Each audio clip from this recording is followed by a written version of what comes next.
Baik, setakat ini polis menerima 3 laporan berhubung kesalahan melanggar prosedur operasi standard SOP yang ditetapkan pada hari penamaan calon pada Isnin. Menurut Menteri Dalam Negeri Datuk Seri Hamzah Zainuddin, pihaknya kena berhati-hati sebelum mengambil tindakan kerana kena ada budi bicara. Faris Azman yang mengikuti sidang media Datuk Seri Hamzah pada petang tadi tentunya ada persoalan budi bicara apa yang dimaksudkan. Jadi untuk kita melihat dan juga mendengar sendiri, Faris silakan. Saya faham berpayung mungkin hujan ketika ini tetapi ada cerita panas yang mungkin boleh dibawakan. Silakan.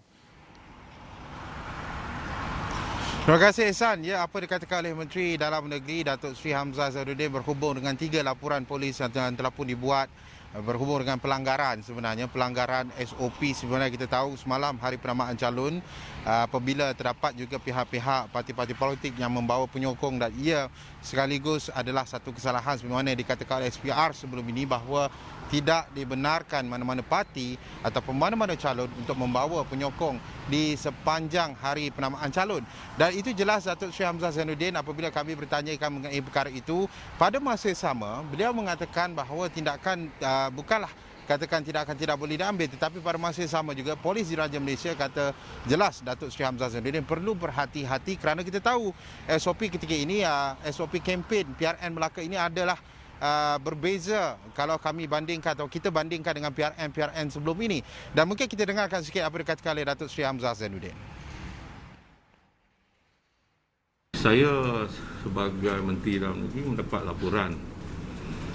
Sebagai satu contoh semalam pun kita dah dapat 3 laporan yang telah pun dilaporkan kepada kita tentang kesalahan-kesalahan yang setengah-setengah calon melakukan. Walau bagaimanapun saya kata buat masa ini kita kena careful sebelum kita mengambil apa-apa tindakan. Sebab there must be some discretion.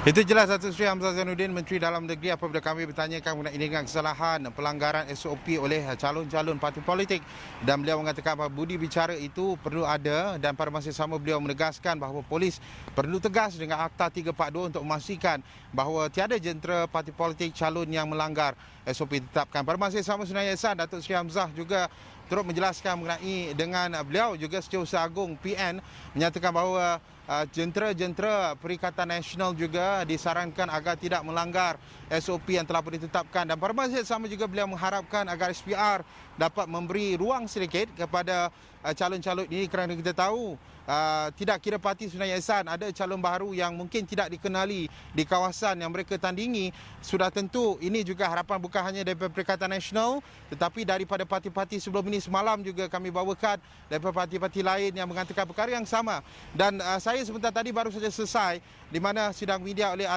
ahli Majlis Pimpinan Tertinggi Bersatu iaitu Datuk Seri Muhammad Rizwan Mat Yusof yang juga merupakan ahli Parlimen Alor Gajah. Saya berada di Alor Gajah ketika ini beliau juga yakin bahawa terdapat 3 calon daripada PN di DUN di bawah Parlimen Alor Gajah dijangka akan menang pada PRU atau PRN 20 November depan.